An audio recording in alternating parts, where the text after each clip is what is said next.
बहुत ज़्यादा है। वेट कम है लेकिन ताकत बहुत ज़्यादा है।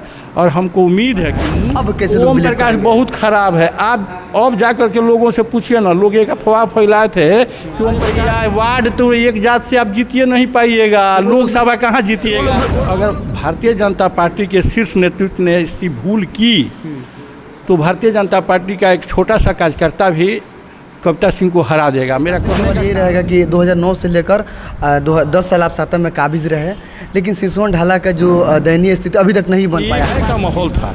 हम बढ़िया के लोगों को धन्यवाद देंगे, हिंदू मुस्लिम सारे लोग मिल करके इस अपराध के खिलाफ पहली बार बढ़िया एकजुट हुआ था।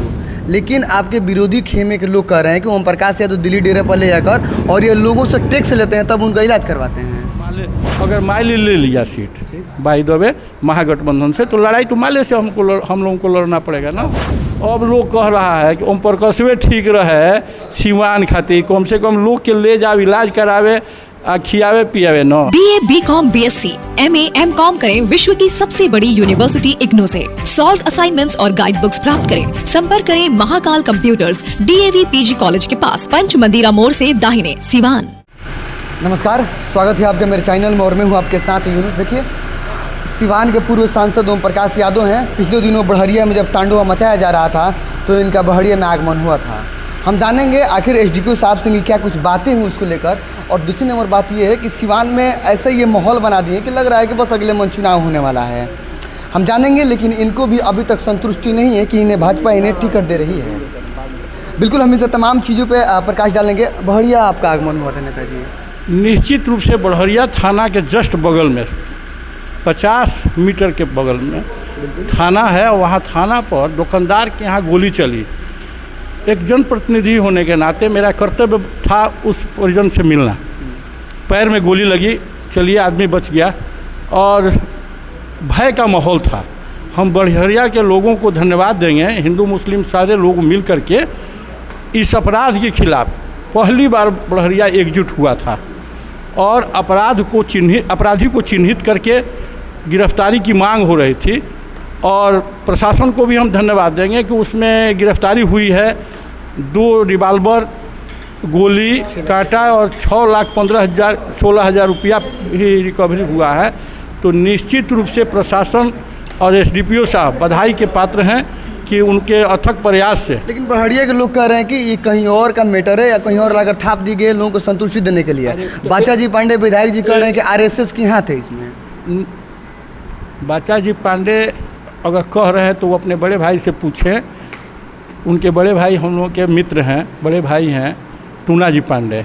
RSS इस तरह का हरकत नहीं करता है। RSS राष्ट्र भाव और राष्ट्र सर्वोपरि हो इसके लिए काम करने वाला संस्था है। यह काम अपराधी ने किया है, अपराधी चिन्हित हो गया है। अपराधी जो मूल अपराधी है वह अपने सिवान छोड़कर भागा फिर रहा है। SDPO साहब ने स्पष्ट चेतावनी दिया है कि एक बार हम कह दे रहे हैं कि अपराधी को या तो अपना आदत बदलनी होगी, नहीं तो जेल जाना होगा। SDPO साहब के शरीर में हाड़ मांस कम है, लेकिन बड़े तन्मयता के साथ अपराध को नियंत्रण करने में बेचारे लगे हैं। बॉडी का वेट कम है लेकिन ताकत बहुत ज़्यादा है। वेट कम है लेकिन ताकत बहुत ज़्यादा है। और हमको उम्मीद है कि मुख्य अभियुक्त जो है वो भी गिरफ्तार हो जाएगा। बिल्कुल, राजनीति पे बात करेंगे। आप हर इंटरव्यू में कहते नजर आ रहे हैं कविता सिंह से अगर कोई भी भाजपा के कार्यकर्ता अगर निर्दलीय चुनाव लड़ता है तो वो चुनाव जीत जाएगा। तो आपको विश्वास नहीं है कि टिकट मिलेगा? नहीं, हमारे कहने का मतलब कि गोएण खेत बटैया नहीं दिया जाता है। बार बार हम कहते हैं बंजर जमीन होता है उसको हम लोग बटैया दे देते हैं। अगर भारतीय जनता पार्टी के शीर्ष नेतृत्व ने इसकी भूल की तो भारतीय जनता पार्टी का एक छोटा सा कार्यकर्ता भी कविता सिंह को हरा देगा। मेरा कहने का कारण है, इशारा है कि उन्होंने 5 साल तक कुछ नहीं किया। एक मरीज का नाम बता दें लोग कि जिसको हम अपने डेरे पर ले गए, खाना खिलाए, इलाज करवाए, तो बात समझ में आती है। आपने 5 साल रहा दिल्ली में, 5 साल में 5 मरीज को आपने इलाज नहीं कराया, हमने 10 साल में 5000 लोगों का इलाज कराया। रोकेंगे यहाँ पे हम। आप जगजाहिर है 2009 से जब आप सांसद बने अभी तक आप लोगों को मदद कर रहे हैं, ये सोशल मीडिया पे लोग भी कहते हैं इस बात को, लेकिन आपके विरोधी खेमे के लोग कह रहे हैं कि ओम प्रकाश यादव दिल्ली डेरे पर ले जाकर और ये लोगों से टैक्स लेते हैं तब उनका इलाज करवाते हैं। अभी तो आपके सामने ना एक मरीज किडनी ट्रांसप्लांट कराए, संयोग से उसके पिताजी का फ़ोन आ गया आप लोगों के सामने। तो हमने कहा कि राम नारायण चाचा आप बताइए आपके लड़के का हमने किडनी ट्रांसप्लांट करा है, आपके लड़के को किडनी ट्रांसप्लांट कराने में कितना पैसा लगा? आप लोगों ने सुना कि उन्होंने कहा कि एक भी पैसा नहीं लगा। तो टैक्स कैसा? कोई मरीज मर जाता था मेरे यहाँ, चाहे हिंदू चाहे मुसलमान, हथौड़ा गाँव है, वहाँ एक मुसलमान बेचारे मर गए, 18,000 रुपया लगा डेड बॉडी को हथौड़ा पहुंचाने में। हम पूछते थे अपने मरीज से कि आप दाह संस्कार कहाँ कीजिएगा, दिल्ली में कीजिएगा कि गांव ले जाइएगा?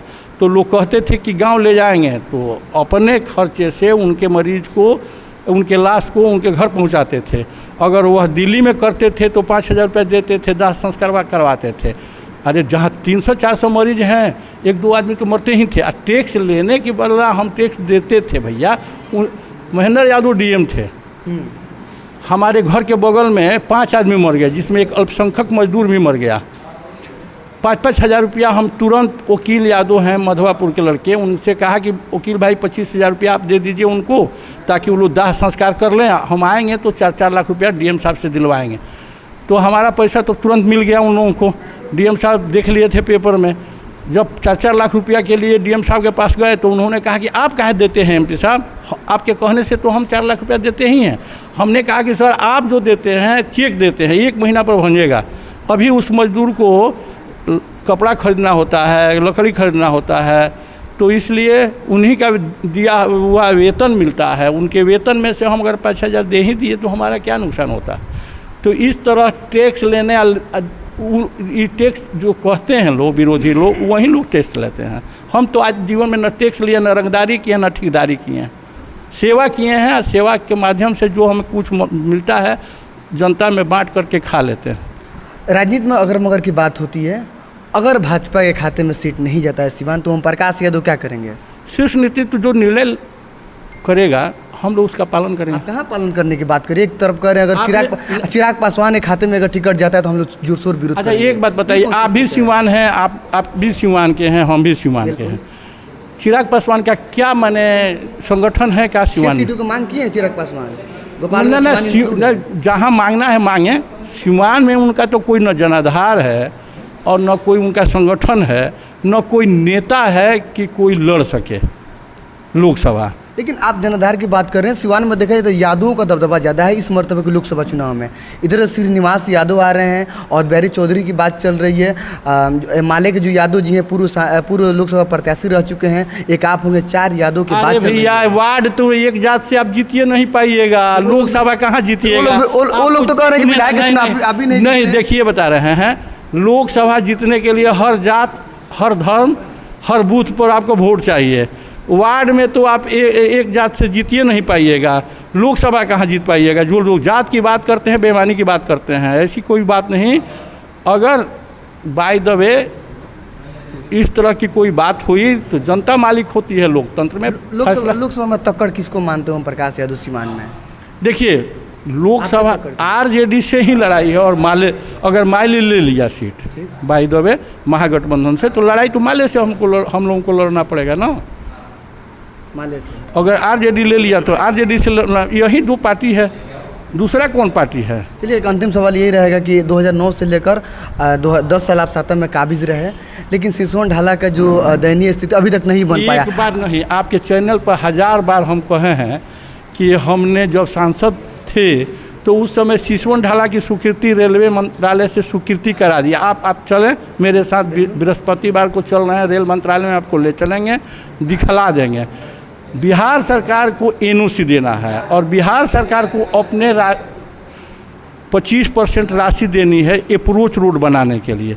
जब तक बिहार सरकार देगी नहीं और एनओसी देगी नहीं तो रेलवे काम नहीं करेगा। लोग कह रहे हैं कि ओम प्रकाश यादव सिर्फ लोभ लालच दे रहे हैं, ऐसा बन नहीं पा रहा है। अब कैसे लोग ओम बिलीव प्रकाश करेंगे? बहुत खराब है। आप अब जा कर के लोगों से पूछिए ना, लोग एक अफवाह फैलाए थे कि ओम प्रकाश अबे नहीं किए हैं 5 साल, अबे नहीं किए हैं 5 साल। अब लोग कह रहा है कि ओम प्रकाश वे ठीक रहे सिवान खातिर, कम से कम लोग के ले जाओ इलाज करावे आ खियावे पियावे न। मैंने आज आम लोग की बात आपको बता रहे हैं। आम जनता चाह रही है कि आज चुनाव हो जा कि ओम प्रकाश को हम लोग फिर दिल्ली भेज दें। नहीं, लोग कह रहे हैं कि शहाबुद्दीन साहब थे तो उनके नाम से राजनीति होती थी, अब वो जब नहीं, अब विकास होगा या शहाबुद्दीन साहब के फिर नाम लाया जाए चुनाव में? देखिए, विकास की जहाँ तक आपने बात किया, निश्चित रूप से शहाबुद्दीन साहब को जो लगा उन्होंने किया, हमको जो लगा हमने किया। आप हमारे विकास की बात पूछिए ना। अभी तो हम सांसद न होते हुए भी 5 करोड़ रुपया ला करके VMEC हाई स्कूल के बगल में अंबेडकर छात्रावास बनाने का काम किए हैं ना। कोई जनप्रतिनिधि पद से हटता है तो छोड़ देता है कि भाई हमारा क्या मतलब है, चुनाव लड़ लेंगे, फिर चुनाव आएगा तो लड़ लेंगे। लेकिन हमने अपनी दलित वर्ग के बच्चे बच्चियों के लिए 3 मंजिला भवन बनाने का करोड़ों रुपये का काम किए हैं ना। जानते हैं, षड्यंत्र रचा जा रहा था कि इसको दे दिया जाए आदर्श विद्यालय बनाने के लिए। हमने DM से मिला, दलित वर्ग के हमारे नेता लोगों को लेकर के DM साहब से मिला। हमने कहा कि यह छात्रावास बनवाया है, अंबेडकर छात्रावास बच्चों के रहने के लिए, आप इसमें न खोलें, दूसरे जगह बिहार सरकार को ज़मीन दे दें, बिहार सरकार बनवा ले, बिहार सरकार के पास पैसा है, जा लें। एक काम बताएंगे, काम बहुत छोटा है। हम जब सांसद थे, स्टेशन मास्टर ने 1 नंबर प्लेटफॉर्म पर वैशाली को कर दिया, अफरा तफरी मच गया। एक बुजुर्ग को लोग टांग करके 1 नंबर पर ला रहे थे, प्रायः वैशाली 3 नंबर पर जाती है। तो हमको लगा कि यह बुजुर्ग को कष्ट हो रहा है, वृद्ध माता पिता को परेशानी हो रही है। उसी दिन गए और रेल मंत्री से निवेदन करके स्वचालित सीढ़ी का निर्माण करवाए। काम छोटा है लेकिन कितना सुविधाजनक है, आपने देखा होगा। और जानते हैं, उसका उद्घाटन भी हमने किया तुरंत। 3 महीना से बनकर तैयार था, NOC नहीं मिल रहा था, उद्घाटन नहीं हो रहा था। और उसमें सस्पेंड हो गए हमारे गिरी जी, स्टेशन मास्टर थे। उन्होंने हमको फ़ोन किया कि देखिए ना, आपने उस उद्घाटन किया, हम सस्पेंड हो गए। हमने कहा किसने सस्पेंड किया? तो DRM साहब बनारस। हमने DRM साहब से कहा कि हमारे बाप का पैसा नहीं था, ना आपके बाप का पैसा था DRM साहब, पैसा रेल विभाग का था, बनकर तैयार था 3 महीना से, चिट्ठी गई हुई थी आपके पास, आप उसका उद्घाटन का स्वीकृति नहीं दे रहे थे। हमारे यहाँ के यात्री परेशान थे, हमने उद्घाटन कर दिया। कौन गुनाह किया कि आपने स्टेशन मास्टर को सस्पेंड कर दिए? यह बात है देवरिया तक का। और जब हम गोरखपुर पहुँचे तो स्टेशन मास्टर का गया कि हमारा सस्पेंशन रद्द हो गया। तो काम छोटा है लेकिन आज आम आदमी के लिए कितना सुविधाजनक है।